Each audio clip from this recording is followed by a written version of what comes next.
আপনার কাছে কি মনে হয় যে আসলে কোন কোন খাতে তড়িৎ অ্যাকশন নিলে এই ঘটনাগুলোকে রোধ করা যেত কিংবা প্রশমন করা যেত? কোন কোন না তো কোন কোন এতগুলি খাত লাগবে না, একটা খাত হলো এই স্বরাষ্ট্রমন্ত্রী স্বরাষ্ট্র উপদেষ্টা সরান। একটা সিম্পল খাত, এই স্বরাষ্ট্র উপদেষ্টা 100% ব্যর্থ। উনি এই কাজগুলি বুঝেও না, করতেও পারে না, করেও না। মাঝখান থেকে রাত 3টার সময় একটা প্রেস কনফারেন্স করে পড়ছে। মানে মানুষের হয় কি, আমরা তো নানা রকম ক্রাইসিসে থাকি, উনি মাঝে মাঝে মাঝে আমাদের কিছু হাসির উপাদান যোগায় আর কি, যে এত ক্রাইসিস আসো, দুঃখে আসো, ঠিক আছে একটু হাসার ব্যবস্থা করে দিই। রাত 3টার সময় প্রেস কনফারেন্স করে বলে কি আগামীকালকে সোমবার থেকে আর কিছু দেখবেন না, সব ঠিক হয়ে যাবে, এবং তারপরে এগুলি ঘুরতেছে। তাও বলে যে আগের চেয়ে আইন শৃঙ্খলা এখন ভালো বলে। এই যে নষ্ট রাজনীতির যে অন্যের প্রতি যে একটা দায় চাপানোর মানসিকতা, দায় চাপানোর ভাষা, আল্লাহর রহমতে 6 মাসে আমাদের ইউনূস সাহেব এই ভাষা রপ্ত করে ফেলেছে। উনি যখন এই ভাষাটা রপ্ত করা আরম্ভ করছে, প্রয়োগ করা আরম্ভ করছে, তখন আপনি নিশ্চিত থাকতে পারেন অপরাধী কখনো বিচারের মুখোমুখি হবে না। আমি আপনার কাছে জানতে চাই যে আপা বলছিলেন যে ঘটনাটি আসলে আরো বেশ কয়েকদিন পুরনো। গণমাধ্যমে যে খবর আমরা দেখছিলাম যে বৃহস্পতিবার মাগুরার হাসপাতালে 8 বছরের সেই শিশু কন্যাটিকে নেওয়া হয়েছিল এবং আজকে শনিবার অর্থাৎ 3 দিনের মাথায় আজকে মামলা রুজু হয়েছে। এই যে মামলা রুজু হতে দেরি হওয়া কিংবা গণমাধ্যমে এত বড় একটা হাইপ ওঠার পরে মামলাটা রুজু হওয়া, অনেক মামলা তো এরকম আসলে চাপা পড়েও যায় যেগুলো আসলে শ্লীলতাহানি বা ধর্ষণের ঘটনা ঘটে। এগুলোর পিছনে আসলে কারণ কি? এটা তো এই সরকারের আমলের ট্রেন্ড শুধু না, এর আগেও এরকম ঘটেছে। এটা কি আসলে সামাজিক একটা পরিবর্তনের প্রয়োজন, নাকি আসলে এই সরকারই অনেকটা, যেমনটি আপা বলছিলেন যে সরকারের দায়বদ্ধতার অভাব রয়েছে? শুনুন, আপনি যদি খুব ভেতর থেকে ধরেন তাহলে সামাজিক কারণ এটা। এখন সমাজ যদি ভালোই হয়ে যেত তাহলে তো পুলিশ উকিল কিছুই লাগে না, সবাই তো যার যার মধ্যে ভালো থাকবে, দুনিয়াটা শান্তিতে ভরপুর হয়ে যাবে। তা কি হয়? না, হয় না।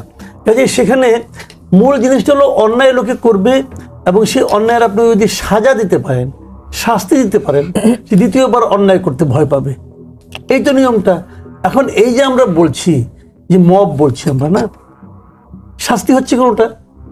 আমি একটা লোকের এক্সাম্পল দিই আপনাকে।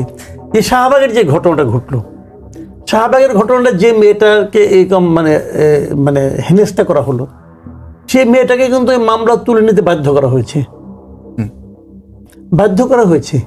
কথাটা খেয়াল করেন।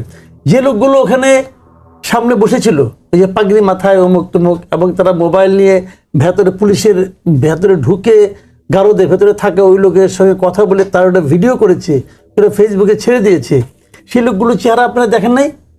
এরা কেউ অ্যারেস্ট হয়েছে? কেউ অ্যারেস্ট হয় নাই। শের খান নাকি কি যেন নাম তার একজনের, তারা তো কেউ অ্যারেস্ট হয় নাই। তাহলে ওনারা আগামীকালকে তো আবার আসবেন। আচ্ছা ঠিক আছে, গুলশানে যে ঘটনাটা ঘটলো, আমি খালি এটা বলছি না, আমি পুরো আইন শৃঙ্খলা নিয়ে বলছি।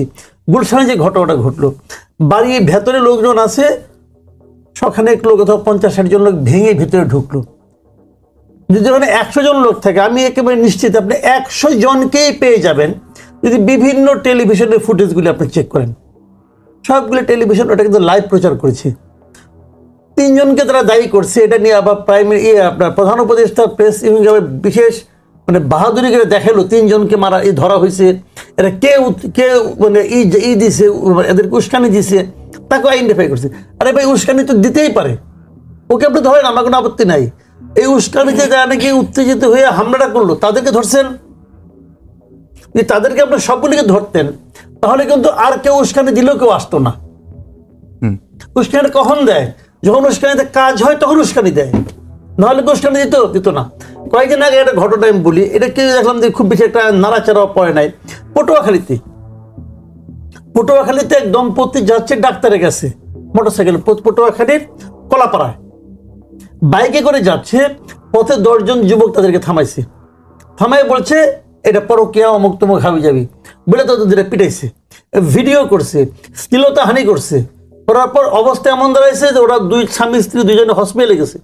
পুলিশ আসছে, আসার পর তারা তখন বলছে যে আমরা তো স্বামী স্ত্রী।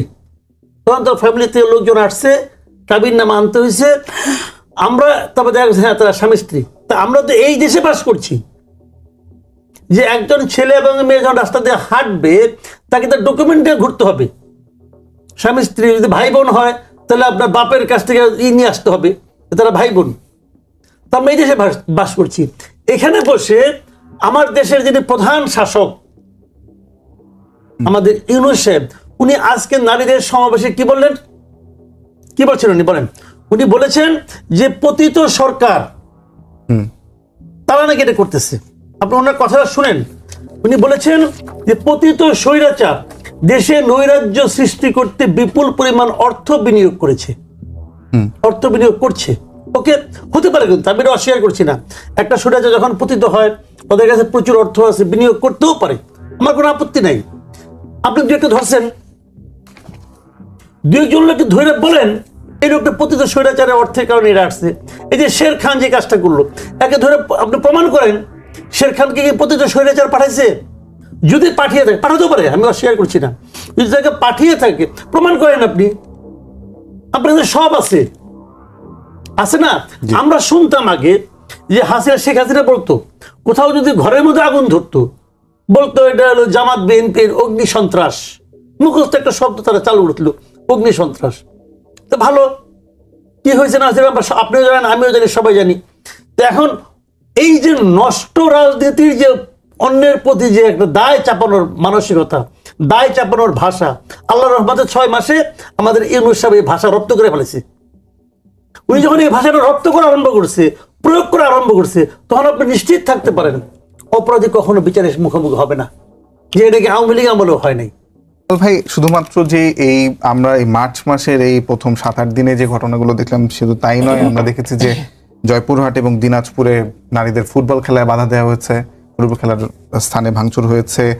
লালমাটিয়া একটা ঘটনা ঘটেছে ধূমপানকে কেন্দ্র করে, চলন্ত বাসে শ্লীলতাহানি ঘটনা ঘটেছে। আপনার কাছে কি কি মনে হয় যে আসলে কোন কোন খাতে তড়িৎ অ্যাকশন নিলে এই ঘটনাগুলোকে রোধ করা যেত কিংবা প্রশমন করা যেত? কোন কোন না তো কোন কোন এতগুলি খাত লাগবে না, একটা খাত, এটা হলো এই স্বরাষ্ট্র উপদেষ্টা সরান।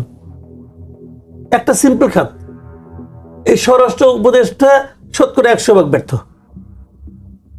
উনি এই কাজগুলি বুঝেও না, করতেও পারে না, করেও না। মাঝখান থেকে রাত 3টার সময় একটা প্রেস কনফারেন্স করে পড়ছে। মানে মানুষের হয় কি, আমরা তো নানা রকম ক্রাইসিসে থাকি, উনি মাঝে মাঝে মাঝে আমাদের কিছু হাসির উপাদান যোগায় আর কি, যে এত ক্রাইসিস আছো, দুঃখে আছো, ঠিক আছে একটু হাসার ব্যবস্থা করে দিই।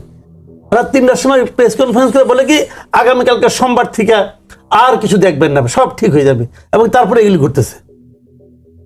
তাও বলে যে আগের চেয়ে আইন শৃঙ্খলা এখন ভালো ভালো বলে ওনার প্রধান উপদেষ্টা বলে। আরো যদি আপনি বলতেন না একটাই কাজ হবে, আরো সিরিয়াসলি চাই, তাহলে পুরো উপদেষ্টা মন্ডলী ব্যর্থ হয়েছে। এদের কোনো নৈতিক অধিকার নাই ক্ষমতায় আর থাকার, কোনো নৈতিক অধিকার নাই। এরা দেশকে নিয়ে ভাবে না, দেশের মানুষ নিয়ে ভাবে না, এরা কোনো কিছু নিয়ে ভাবে না, এবং ইলেকশন নিয়েও ভাবে না। এদের ভাবার জন্য যে একটা সক্ষমতা দরকার, একটা যোগ্যতা দরকার, আল্লাহ জানে কেন এদেরকে সবাইকে মিলে একসঙ্গে দেয় নাই। এরা আছে গেলে আত্মগর্ব করার জন্য, আর পলিটিশিয়ানরা কি কি ভুল করছে এটা বলার জন্য।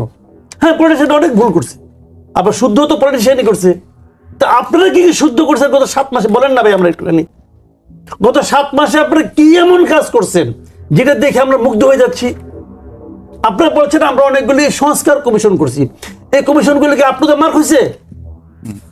আপনারা এখানে যে কোনো কিছু নেই বিদেশি নাগরিক এক থেকে নিয়ে আসেন, হাজির করেন যে এই সব আমার সমাধান করে দেবো। আমার দেশের লোক নেই না, সব বাইরে থেকে লোক আমদানি করতে হবো, আমেরিকার নাগরিক, অমুক নাগরিক, এদের লোক ওই প্রীতি, বিদেশ প্রীতি, আমাদের দেশের লোক কিছু পারে না, সব বাইরের থেকে আনতে হবে। কি করতেছে, কি হয়েছে কি?